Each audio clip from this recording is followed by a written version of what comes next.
Hello and welcome to the Driving in Wyoming podcast. This is Aaron from AaronOnAutos.com. Today we're going to talk about the 2014 Subaru Outback.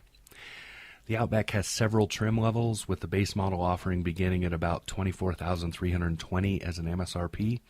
Our model, as we drove it, was a 6-cylinder version in the well-outfitted limited package, starts at $32,095, and with the options as we tested it, it was about $33,500. No matter which package choice you choose, though, the 2014 Outback offers everything you'll need in a combination family people mover and weekend companion that can go to parts slightly unknown. The 4-cylinder engine option sacrifices peppiness and a lot of towing, but gives you 30 miles per gallon on the highway, while the beefier 3.6-liter will drop to 25 miles per gallon on the highway, but adds cargo and 3,000 pounds of towing. It's also got a much more muscular feeling on the road. There's a lot of great equipment in the 2014 Outback. Even at standard, it includes a lot of things like 60/40 split rear seats, a 4-speaker stereo system with CD and iPod USB interface. Going up to the premium and limited package makes the wheels 17 inches with alloy. That's a great update. Also, better fog lights, heated mirrors, windshield wiper de-icer, leather-wrapped steering wheel, heated front seats, and a 6-speaker sound system, which sounds much better than the little tinny 4. The limited packages we drove it also includes dual zone climate, leather upholstery, wood trim, a 9-speaker Harman Kardon premium sound system with HD, and some more. There are other options you can also add as one-offs, such as Subaru's EyeSight system for adaptive cruise control, a navigation system, and an appearance package with moonroof and styling details. As we drove it, the Subaru included the appearance package and navigation. It did not include the EyeSight, but we have tested that on the 2014 Subaru Forester, and we really liked it.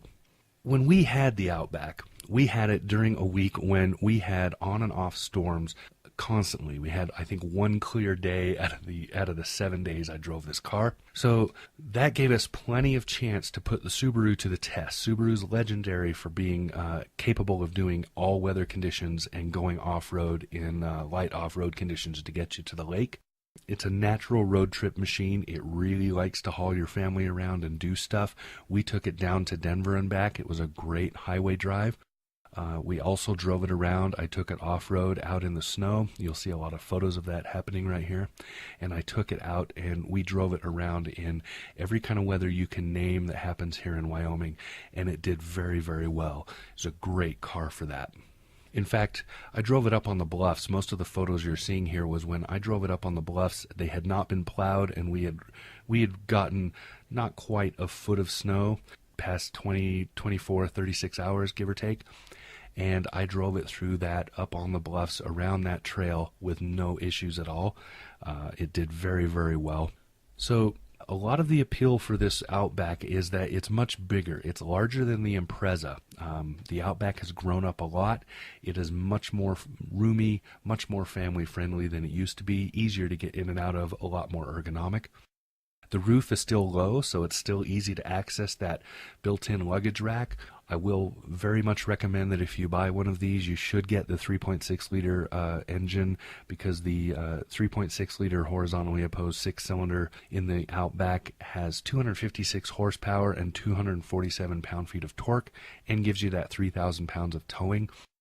That really comes in handy and also makes this car feel much more confident as you're driving. And for those who like to know this sort of thing, the 0 to 60 on that is under 8 seconds. In fact, it's very close to 7 seconds. It's a very responsive engine. It does have an odd kind of turbo lag, and people should also note that if you are small or a little bit weak in the upper body, you may not like the Outback because the steering is very stiff. But that's part of the Subaru appeal. One of the things Subaru likes to do is make their cars feel like they are robust and going somewhere. And in the Outback, that's held over with the slightly more difficult steering. Most people should not have too much problem with it, but you will notice it's stiffer than other vehicles. It's hard to compare the Outback to other vehicles because there really aren't other cars that are like it. The Honda CR-V is probably the closest, and it's a good competitor, but the Outback trounces it when it comes to off-road and all-weather capability. The Mazda CX-5 is another possible. but that, as competition as well, just does not match up in terms of what you get for the price tag and the capability. So the Outback kind of stands by itself. It's hard to compare it to other vehicles.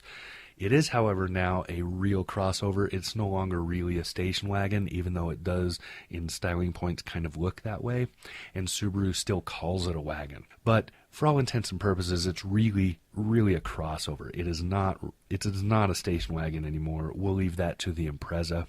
So, bringing it all together, the 2014 Subaru Outback 3.6R Limited, which is what we drove, is a great choice for families who want an everyday people hauler that can double as their weekend getaway machine. It doesn't really matter what type of weather you encounter or how much dirt lies between you and that lake or that river that you want to explore, the Outback will get you there. It is a great vehicle. It has really grown up. Subaru has really come a long way with this car. It is a very, very good choice for Wyoming drivers. So for the Driving in Wyoming podcast, this has been Aaron from AaronOnAutos.com. We'll talk to you soon.